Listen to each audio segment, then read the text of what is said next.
This might take a minute. It's going. Hey, everybody. Dr. Amy Hayek here, and today I have a special treat for you on our live. I brought with me Susanne Mariga. She's a CPA. She is my CPA. One of the things that we always talk about is that animal chiropractic can actually make your community healthier. And sometimes that's a hard stretch for some people to see.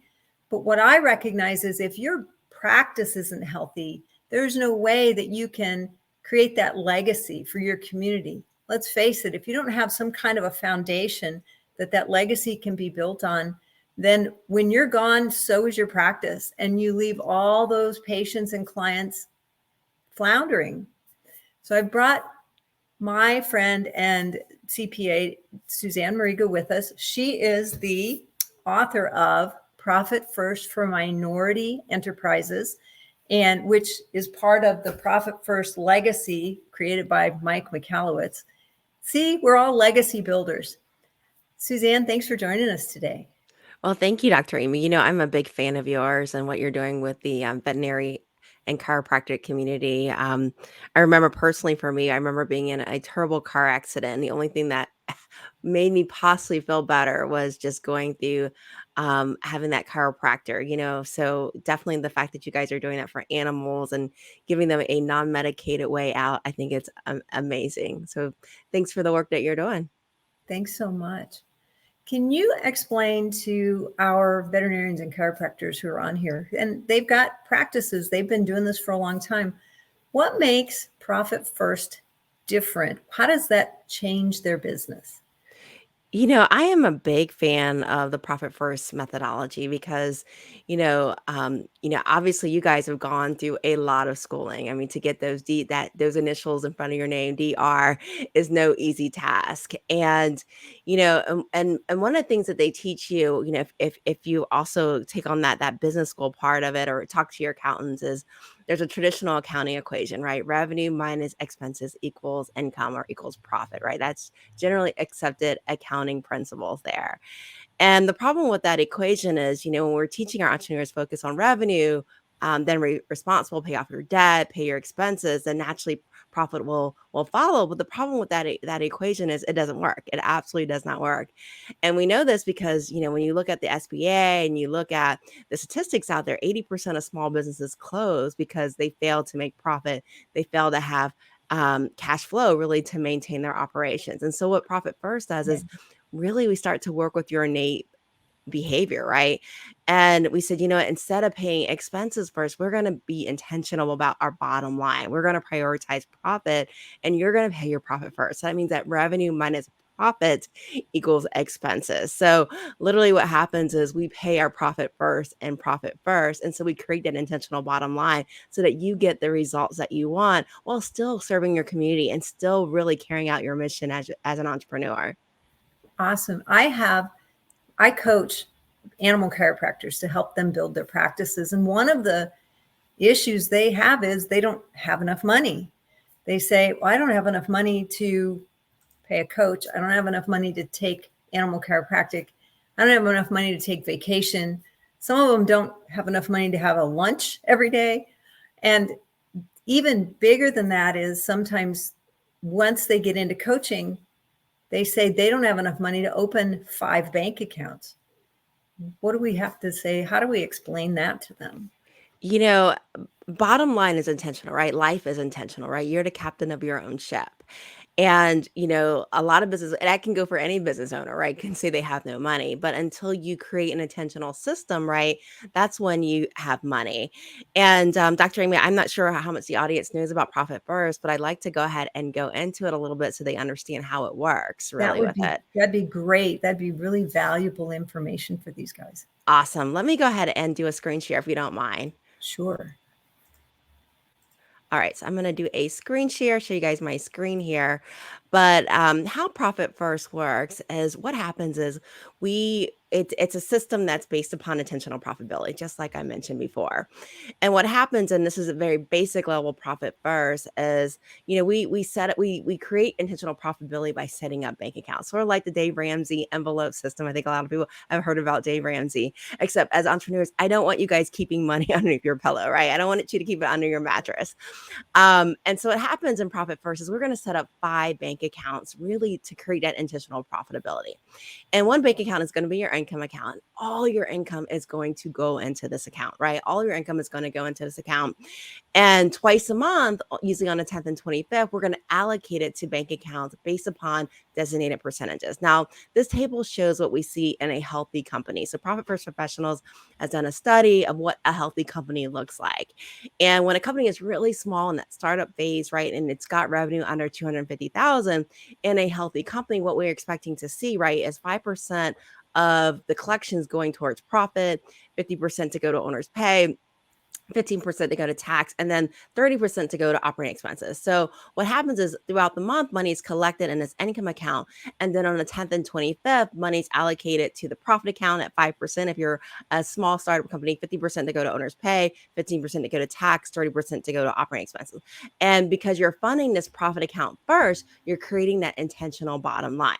Now, as my company grows and scales, one thing that you're going to see is my percentages change, right? My percentages change because now I have a scaling company. And what you're going to see is my operating expenses actually goes up. In fact, by the time I'm a $10 million company, 65% of my total collections is going towards operating expenses. And one thing that you're going to see is my owner's pay looks like it's getting smaller. And it's not necessarily getting smaller. What it means is in comparison to the entire pie, in terms of my entire collections, less is going towards the owner's pay, right? Because, now I'm relying on the power of my team. I'm a scaling business. Now my profitability has gone up, but in terms of percentage, it's gone down in terms of owner's pay. So, one of the things that I tell you when you're starting Profit First is, if you ever go back and you look at the Dun& Bradstreet reports, right, which is like the business credit reporting reports, one of the things that you'll see is very few companies in your industry are probably at this mark. And again, it goes back to the SBA statistics, about 80% of businesses closing. And really what happens here is, I would say start small, right? I always like that Mark Twain saying about eating frogs. If you have to eat a frog, eat it first thing in the morning. If you've got to eat two, eat the biggest one first and make the smaller one go down later. And so start with 1%, start with a 1% profit allocation and then build up from there. Build it up every quarter, just slowly increase your percentages, slowly decrease your operating expenses, slowly start to look at, like, hey, what am I no longer using that's producing an ROI? And then just increase your allocations there. Now, there are different ways, Dr. Amy, like we talked about with your bank in terms of being able to reduce those fees.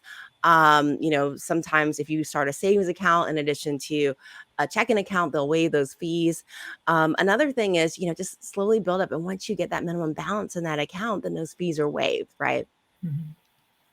Yeah, because that's one of the big concerns about a lot of even some of my coaching clients is I don't have enough money to put in an account to keep from getting dinged every month for that fee. And so then they're hesitant to even open the account. So what are some other things? We talk about the intentional and we talk about how we think, but we're going to hear this. Animal chiropractic is different. It's not like selling shoes. It's a service-oriented business. It is, if I don't work, nobody gets paid kind of thing. What does Profit First do for these doctors as far as, getting the ability to take a vacation or maybe even hiring an associate to help them with their practice? Because maybe they're so busy, they're booked 3 months out. How do they hire someone so that they can see more patients in a more timely fashion? And Dr. I think you bring out a very good point. If you're booked 3 months out, then and you're that busy and you're still not making profit, I think that every siren should be going up in a practice, right? Every siren should be going, because that means that really it's just a downhill battle. That means your how you've set up your practice is really just to compete upon price, right? Is really what's happening there. If you're working that many hours and you're not getting those bottom lines, because like I said, it starts with intentionality of the bottom line. In terms of practicality, there's a lot of different strategies that can be employed. It really just depends on the practice. But one of the things that entrepreneurs have to be careful of, right? Because at the end of the day, every business can commoditize themselves, right? Every accounting firms can commoditize themselves. Medical practices can commoditize themselves. Every shoe stores, I think that was your example, can commoditize themselves. Every business can commoditize yourself. And that's really where you have to go, what makes me different than anybody else? What allows me to service and command that market, right, than anyone else? I give the example of, Nike shoes, right? Nike shoes, I grew up, with my mom, her favorite store was Kmart, and she would take me to Kmart to get those no brand shoes. And they were probably like less than $20. And, today, if you look at Nike shoes, I mean, I took my nephew there and I think those shoes, I was like, man, they want like $100 for these shoes. And that was like the low pair in a Nike store.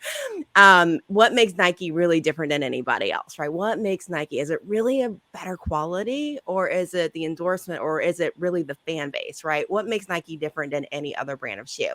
Same way with a veterinarian or chiropractor base, right, business, right? The fact that you're offering non-medical, and correct me if I'm wrong, Dr. non-pharmaceutical Yeah, alternatives, right, to healing yes, animals, right? That live longer lives, that are more comfortable, that produce more, right? That taste better, right? The fact that you're able to do that for these animals, right? I mean, that puts you in a class of itself. So really knowing the value that you bring to your business and knowing how you differentiate yourself from the competitor is really important in order to elevate your brand, in order to charge a price that, one, if you're going to be working, you can't book an animal for 3 months out, right? What price do you need to command in order right. to make a profit on that that's in congruency to what a healthy company looks like? Awesome. This is all really valuable information. And I think that we've covered a lot of the top of the information, right? But in order to get deeper and talk more specifically about even specific practices or how this evolves into animal chiropractic, we probably need to have a lot longer time. If any of our viewers wanted to contact you because they are interested in beginning Profit First in their practices, what do they need to do? The best way to reach us is to go to marigacpa.com. So MARIGACPA.com. All of our contact information is there. We do have a free masterclass, 5-day masterclass, where we really go over the high level of implementing Profit First in your business. That's another way to learn about it. You can go to Facebook and just click in Profit First Masterclass with Susanne Mariga. Make sure it says what Susanne Mariga in order to enroll for that class. So those are the best way. And of course, there's the book too. Even if you're not a minority, it's a great book, Profit First for Minority Business Enterprises, which is part of the Profit First collection of books.